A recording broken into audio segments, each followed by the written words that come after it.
وہاں چلے جاتے ہیں اور مہمان جو ہے وہ ایک کینچی سے وہ فیتا کاٹتا ہے اور پھر دعا ہوتی ہے اور افتتاح ہوتا ہے۔ آج تک مجھے تو نہیں پتہ چلا کہ بھئی اس کا پس منظر کیا ہے، یہ افتتاح کا کیا طریقہ ہے، کوئی پتہ نہیں چلا یہ کس نے شروع کیا تھا۔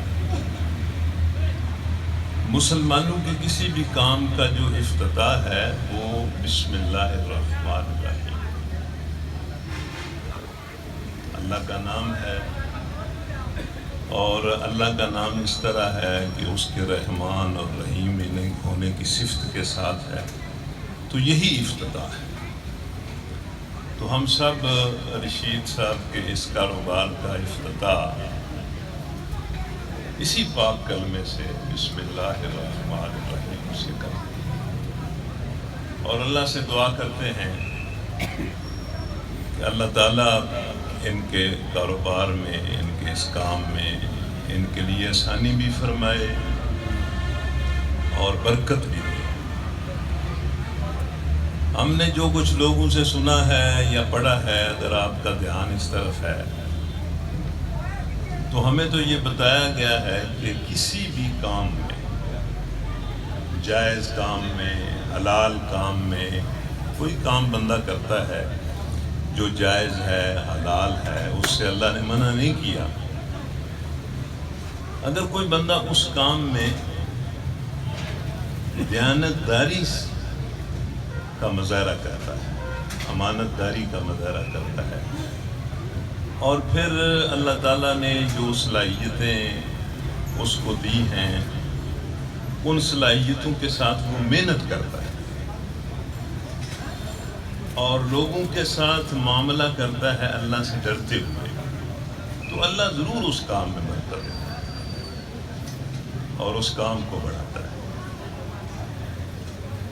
تو یہ رشید صاحب نے جو کام شروع کیا ہے، ہم اللہ سے دعا کرتے ہیں کہ اللہ تعالیٰ اپنے بابرکت نام کے ساتھ اس میں برکت دے، اور ہمارے ان دوستوں کو دیانتداری کے ساتھ، محنت کے ساتھ، اچھی نیت کے ساتھ اور خدا خوفی کے ساتھ لوگوں سے معاملہ کرنے کی توفیق دے،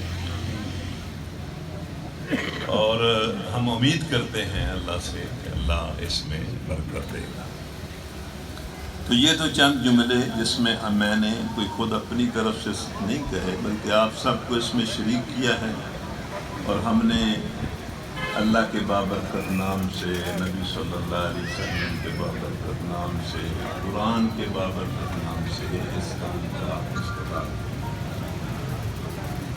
اس کے بعد چونکہ ظاہر ہے لوگ بھی یہ چاہتے ہیں کہ جو مہمان دور سے آیا ہے کوئی گفتگو کرے، تو میں چند باتیں اپنی تذکیر کے لیے، اپنی نصیحت کے لیے اور آپ لوگوں کی یاد دہانی کے لیے۔ ویسے تو میں جانتا ہوں کہ فتح جنگ کے لوگ بڑے ذہین ہیں، سمجھدار ہیں، بڑے اچھے ہیں، سب کچھ جانتے ہیں، لیکن میں چند باتیں محض ایک اچھی بات کو یاد کرنے کے طور پر، یہ ہر بندے کی ضرورت ہوتی ہے کہ وہ اچھی بات کو یاد کرے۔ یہ جو اللہ کا ذکر کیا جاتا ہے، نبی صلی اللہ علیہ وسلم کا ذکر کیا جاتا ہے، قرآن کو پڑھا جاتا ہے، یہ ایک یاد دہانی ہے، اور یاد دہانی کی ضرورت ہر کسی کو ہوتی ہے۔ کوئی بڑے سے بڑا آدمی جو ہے وہ بھی نصیحت سے بری نہیں ہو سکتا، نصیحت سے غنی نہیں ہو سکتا۔ آپ اندازہ کریں کہ نبی کریم صلی اللہ علیہ وسلم سے بڑھ کر تو کوئی نہیں ہے، ان سے بڑھ کر کون ہو سکتا ہے؟ مطلب یہ کہ وہ تو بڑے فرق کے ساتھ، بلکہ غیر معمولی فرق کے ساتھ انسانوں کے مقابلے میں بڑے، تو ان کو بھی اللہ تعالیٰ نے قرآن میں حکم دیا ہے کہ اے محمد راتوں کو اٹھا کرو، آپ دیکھیں، اور میرے دربار میں کھڑے ہو جایا کرو اور قرآن پڑھا کرو۔ اب دیکھیں، یعنی نبی صلی اللہ علیہ وسلم کو بھی اپنا کام کرنے میں قرآن کی تلاوت اور قرآن کے پڑھنے کی ضرورت ہے، اور اللہ انہیں حکم دے رہا ہے، بلکہ اتنا حکم دے رہا ہے کہ اے محمد صلی اللہ علیہ وسلم راتوں کو اٹھا کرو، اور آدھی آدھی رات، ہماری تو نیند ہی پوری نہیں نہ ہوتی، ہم تو رات کو بھی سوتے ہیں دن کو بھی سوتے ہیں، لیکن نبی صلی اللہ علیہ وسلم جو دن کو جہاد کرتے تھے اور غیر معمولی محنت کرتے تھے، اپنے کام میں جتنی محنت انہوں نے کی ہے اس کی کوئی مثال نہیں ہے۔ ابھی بچہ آپ کے سامنے بات کر رہا تھا کہ وہ بے مثل ہیں، بے مثال ہیں، ان کی کوئی مثال نہیں ہے، ان کا کوئی جواب نہیں ہے، لیکن ان کو بھی اللہ تعالیٰ حکم دیتا ہے کہ راتوں کو اٹھا کرو، آدھی رات سے تھوڑا زیادہ یا تھوڑا کم اللہ کے دربار میں کھڑے ہوا کرو اور ٹھہر ٹھہر کر قرآن پڑھو، اور پھر اللہ فرماتا ہے کہ یہ قرآن تمہیں تمہارے کام میں مدد کرے، تمہارا مددگار ہو۔ تو اس لیے یہ یاد دہانی، اچھی بات کو یاد کرنا کسی اس طرح کے اجتماع میں، الحمدللہ ہم سب مسلمان ہیں، یہ ایک اچھی چیز ہے۔ تو یاد دہانی کے طور پر میں چند باتیں، اگر آپ توجہ کریں، ظاہر ہے دھیان سے سننے سے ہی بات تو بنتی ہے نا، سنانے والا بہت اچھے طریقے سے کوئی بات کرے، بڑی اچھی بات کرے، لیکن سننے والے کا دھیان ہی ادھر ادھر ہو تو پھر تو اس کا کوئی فائدہ نہیں ہوتا۔ بلکہ یہ جو سننے سنانے کا عمل ہے، اس کے فائدے کا تعلق زیادہ سننے والے سے ہے، سنانے والے سے نہیں ہے۔ سننے والا اگر اچھی بات کو ٹھیک طریقے سے سنے تو پھر فائدہ ہوگا۔ یہ میں پھر مثال آپ کو دوں گا کہ نبی صلی اللہ علیہ وسلم نے قرآن سنایا، ابو بکر کو بھی سنایا، ابو جہل کو بھی سنایا، انہوں نے تو کوئی کسر نہیں چھوڑی۔ ابو جہل نے بھی محمد صلی اللہ علیہ وسلم کی زبان سے قرآن سنا، اور ابو بکر صدیق نے بھی سنا، لیکن ان دونوں کے سننے میں فرق تھا۔ ایک نے سننے کا حق ادا کیا اور اپنی عقل کو استعمال کیا اور دیانتداری کے ساتھ سنا، اس کو بہت فائدہ ہو۔ ایک نے ٹھیک نہیں سنا، اس نے سننے میں خیانت کی، جس کا نتیجہ یہ نکلا کہ اسے کوئی فائدہ نہیں، بلکہ الٹا اس کا سننا اس کے خلاف حجت بن گیا۔ تو اس لیے اگر آپ غور کریں تو میں چند باتیں آپ سے کرتا ہوں، ان میں سے پہلی بات یہ ہے کہ انسان کی زندگی میں آپ بالکل اس پر 1 بار 2 بار 3 بار 10 بار 100 بار 1000 بار سوچ لیں، انسان کی زندگی میں جو سب سے بڑا کام ہے جو وہ کرتا ہے، وہ یہ روزی کمانا اور خرچ کرنا۔ ہر انسان مطلب آپ دیکھیں گے کہ ہم مطلب اس معاملے میں ہر انسان اتنا حساس ہے، اتنا ٹچی ہے کہ وہ صبح و شام اسی فکر میں رہتا ہے کہ میں نے اپنے حصے کا رزق کس طرح تلاش کرنا ہے اور کس طرح اس کو صرف کرنا ہے۔ اور اس معاملے میں نہ صرف یہ کہ وہ خود یہ کرتا ہے، اگر آپ کی توجہ میری طرف ہے تو وہ اپنے بچوں کو بھی اسی کے لیے تیار کرتا ہے۔ یہ صبح بچے موٹر سائیکلوں پر، رکشوں پر، ویگنوں میں، چھوٹے چھوٹے بچے مائیں صبح تیار کر کے انہیں اسکول بھیجتی ہیں۔ یہ سارا نظام تعلیم، ہمارا سارا نظام تعلیم جاب اورینٹڈ ہے کہ بچہ اس قابل ہو جائے کہ وہ روزی کما سکے، عزت کی روٹی کھا سکے اور عزت کا وقت گزار سکے۔ تو یہ تو ایک ایسا کام ہے جو ہر آدمی نیچرلی فطرتی طور پر اس کے اندر اس کی طلب ہے، اس کی ضرورت ہے، اس لیے بندہ کرتا ہے۔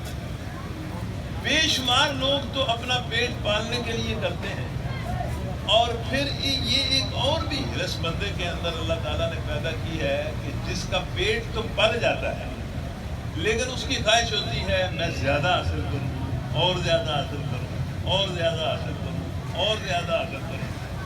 بلکہ پاکستان میں تو آپ کو تجربہ ہوگا کہ ویسے تو کسی انسان کا بھی پیٹ نہیں بھرتا، لیکن ان پاکستانیوں کا تو بالکل نہیں،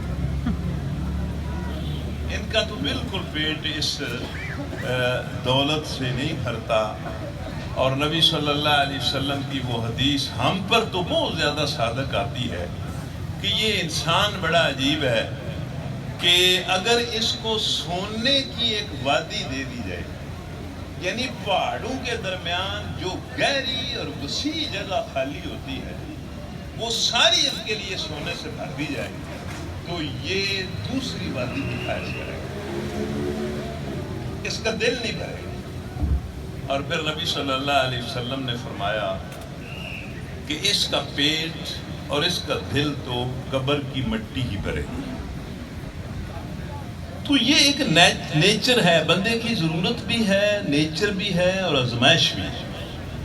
اور ہر آدمی جو ہے وہ یہ پیسہ کماتا ہے اور خرچ کرتا ہے، اور اس کے بارے میں ہمیں اللہ نے جو تعلیم دی ہے، اللہ کے رسول صلی اللہ علیہ وسلم نے تعلیم دی ہے، اس کے بھی دو پہلو ہیں۔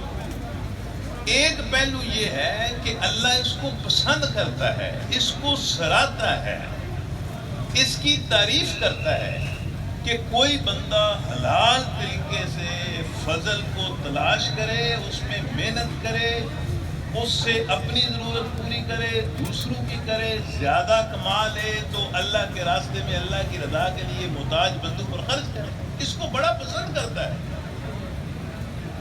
اس کو کنڈم نہیں کرتا۔ واللہ حدیث پڑھ لیں، قرآن پڑھ لیں، کہیں اللہ تعالیٰ نے روزی کمانے کے عمل کو کنڈم نہیں کیا۔ یہ نہیں کہا کہ بھئی یہ نہ کرو، بلکہ یہ پسند کیا ہے کہ یہ کرو، محنت کرو اور اپنے حصے کا رزق تلاش کرو۔ رزق کی تقسیم تو میں نے کرنی ہے، لیکن تم اس کو تلاش کرو، اس کے لیے دیانتداری کے ساتھ محنت کرو اور محتاجی سے بچو، اور تمہارے پاس میرا دیا ہوا رزق ہو تو میری رضا کے لیے اسے محتاج لوگوں پر اور میرے دین پر خرچ کر دو۔ اس کو اللہ تعالیٰ نے کہیں کنڈم نہیں کیا، بلکہ حضرت عمر رضی اللہ تعالیٰ عنہ، جن کو آپ اچھی طرح جانتے ہیں، بڑے زیرک انسان تھے، بڑے سمجھدار بھی تھے، بہادر بھی تھے، متقی بھی تھے، ان کے دل میں خدا کا خوف بھی بے پناہ تھا۔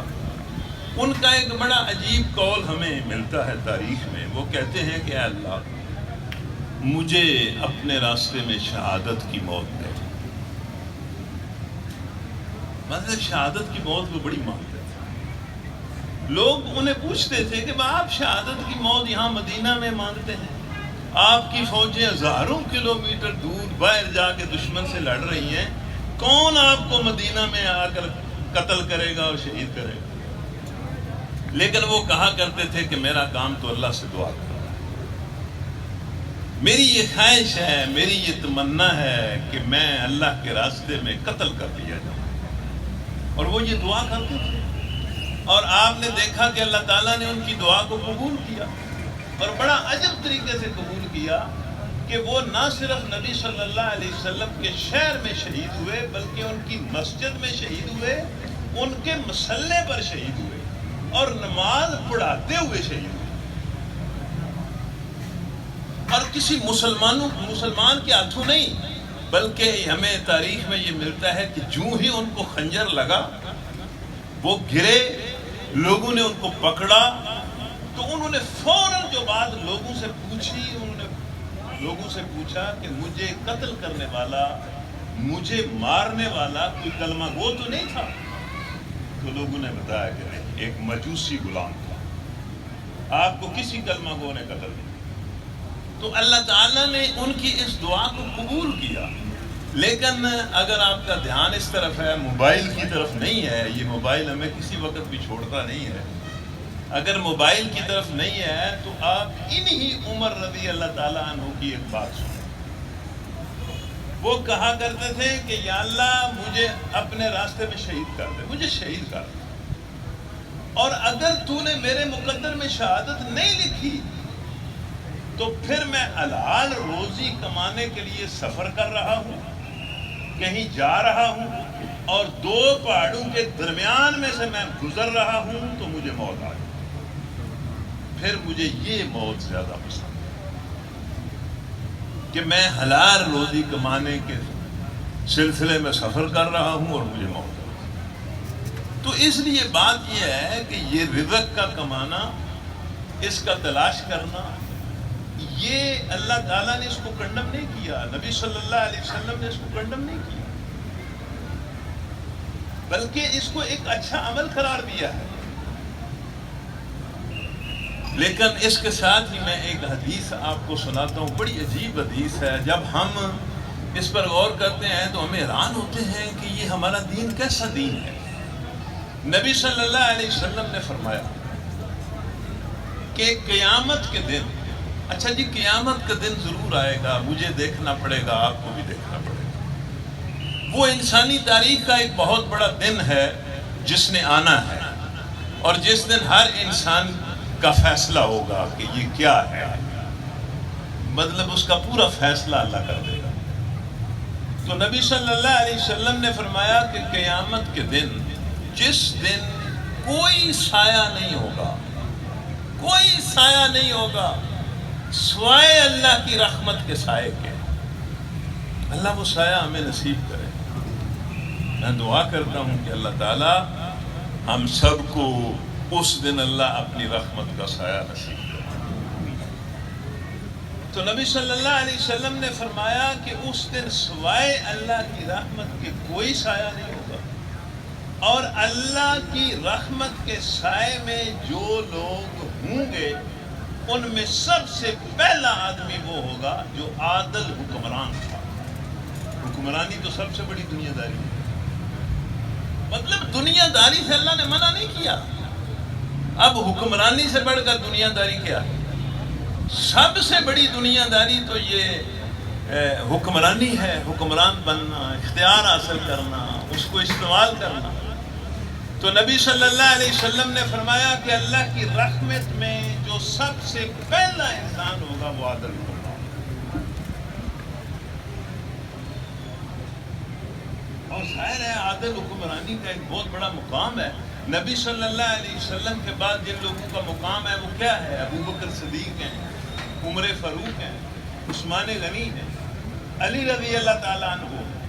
یہ کیوں ان کا مقام ہے کہ یہ صرف اللہ کے بندے ہی نہیں تھے بلکہ زمین پر اللہ کی رحمت کا سایہ تھے، اور حکمران تھے، اور عادل حکمران۔ پھر حدیث میں آتا ہے کہ دوسرا شخص جو اللہ کی رحمت کے سائے کا حقدار ہوگا وہ دیانت دار تاجر ہوگا۔ تجارت بھی دنیا داری ہے، حکمرانی بھی دنیا داری ہے، اور حکمرانی کے بعد سب سے بڑی دنیا داری یہ تجارت ہے، اور جو دیانتدار تاجر ہوگا اسے اللہ کی رحمت کا سایہ نصیب ہوگا۔ تو اس لیے مطلب خود روزی کمانا، روزی کے لیے دیانتداری سے محنت کرنا، خدا خوفی کے ساتھ رزق حاصل کرنا، خدا خوفی کے ساتھ اسے خرچ کرنا، یہ قابل مذمت نہیں ہے، قابل تعریف ہے۔ لیکن اس کے ساتھ ہی دوسری بات بھی ضرور سنیں، اس کے ساتھ ہی حرام طریقے سے مال کمانا یہ اللہ تعالیٰ کو بہت زیادہ مقبول، سب سے زیادہ ناپسندیدہ یہ ہے کہ بندہ حرام طریقے سے مال کمائے۔ ایک قرآن مجید میں ایک آیت آتی ہے کہ اے انسانوں حلال اور طیب کھاؤ۔ بس میں آخری بات کر رہا ہوں، آپ اس بات کو سن لیں، یہ باتیں محض تذکیر کے لیے ہیں اور افتتاح ہیں، ایک کاروبار کا افتتاح ہے، اور کاروبار والوں کے لیے بھی تذکیر ہے۔ ہم جو سارے لوگ بیٹھے ہم بھی کاروبار کرتے ہیں، کوئی نہ کوئی کام کرتے ہیں، ہمارے لیے بھی تذکیر ہے۔ یعنی ایک آیت ہے قرآن مجید میں کہ انسانوں حلال اور طیب کھاؤ، اس کی تفسیر میں مفسرین نے بڑی عجیب بات لکھی ہے. اللہ نے صرف یہ نہیں کہا کہ حلال کھاؤ، بلکہ اللہ نے کہا ہے کہ حلال اور پاک کھاؤ. اگر جنگی خان غور سے سن رہا ہے تو سن لے کہ اللہ نے یہ کہا ہے کہ حلال اور طیب کھاؤ. حلال کیا ہوتا ہے اور طیب کیا ہوتا ہے؟ یہ مفسرین نے اس کو پڑھا نا، ویسے کمال کی بات لکھی ہے.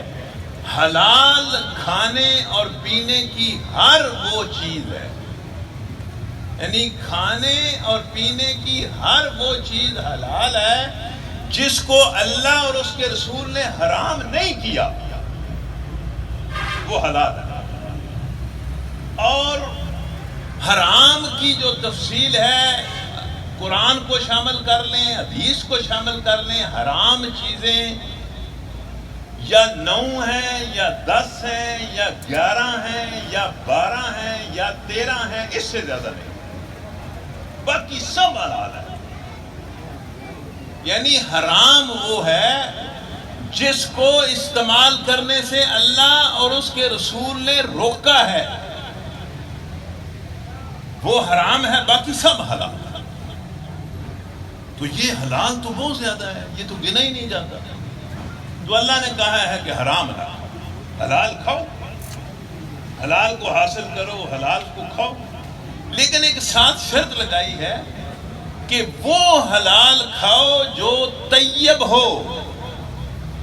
بہت سارے حلال طیب نہیں ہوتے، پاک نہیں ہوتے.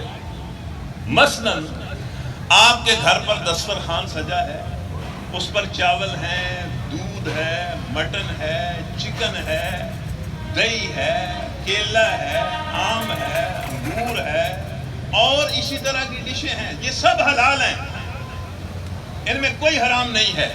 لیکن اگر یہ ساری چیزیں رشوت کے ذریعے، جھوٹ کے ذریعے، دھوکے کے ذریعے، خیانت کے ذریعے حاصل کی گئی ہیں تو یہ حلال ہونے کے باوجود پاک نہیں ہے. یہ پاک نہیں، حلال ہیں. لیکن اگر کسی پر ظلم کر کے، ڈاکہ مار کے، چوری کر کے، بددیانتی کر کے، جھوٹ بول کے، رشوت لے کر یہ چیزیں حاصل کی گئی ہیں تو یہ حلال ہونے کے باوجود پاک نہیں. اور یہی انسان کی ٹریجڈی ہے. اسی آزمائش میں انسان فیل اور ناکام ہوتا ہے.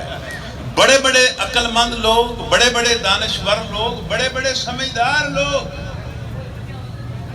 اللہ کی حلال چیزوں کو ناپاک اور پلیت کر کے کھاتے ہیں، اور یہ بڑا ظلم ہے کہ اللہ نے تو ان کو حلال بنایا تھا، تم نے اپنے رویے سے ان کو پلیت کر لیا، ناپاک کر لیا. اس لیے جہاں مطلب یہ موقع کے مطابق میں بات کر رہا ہوں کہ جہاں اللہ تعالیٰ اس کو پسند کرتا ہے کہ اس رزق کو حاصل کرو، میں نے یہ ساری نعمتیں تمہارے لیے پیدا کی ہیں. واللہ یہ پاکستان تو پتہ نہیں کیوں غریب ہو گیا ہے، یہاں تو خزانے ہی بے شمار ہیں. دنیا کا کوئی ملک اتنے خزانے نہیں اگلتا جتنے پاکستان اگلتا ہے. لیکن وہ سارے خزانے اگر یہ قوم پلیت کر کر کے کھائے گی تو اللہ کی برکت اٹھ جائے گی اور سارا کام خراب ہو جائے گا. تو اس لیے اللہ تعالیٰ نے، اللہ کے رسول نے اس رزق کو حاصل کرنا، اس کے لیے محنت کرنا، اس کو پسند کیا ہے اور خبر دی ہے کہ جو دیانتدار تاجر ہوگا اسے اللہ کی رحمت کا سایہ ملے گا. لیکن دوسری طرف اللہ تعالیٰ نے یہ کہا ہے کہ میری حلال چیزوں کو ناپاک نہ کرو، ناپاک کر کے انہیں استعمال نہ کرو. اور اگر تم ناپاک کر کے استعمال کرو گے تو یہی رزق ہے. اسی رزق کے بارے میں اللہ کہتا ہے کہ جس کو لوگ ناپاک کر کے کھائیں گے وہ رزق نہیں کھائیں گے بلکہ آگ کھائیں گے، آگ سے اپنے پیٹ بھریں گے.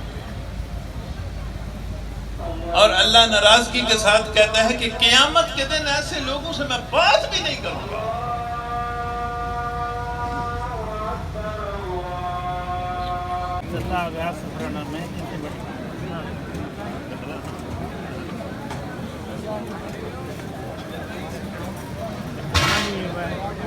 Good, man,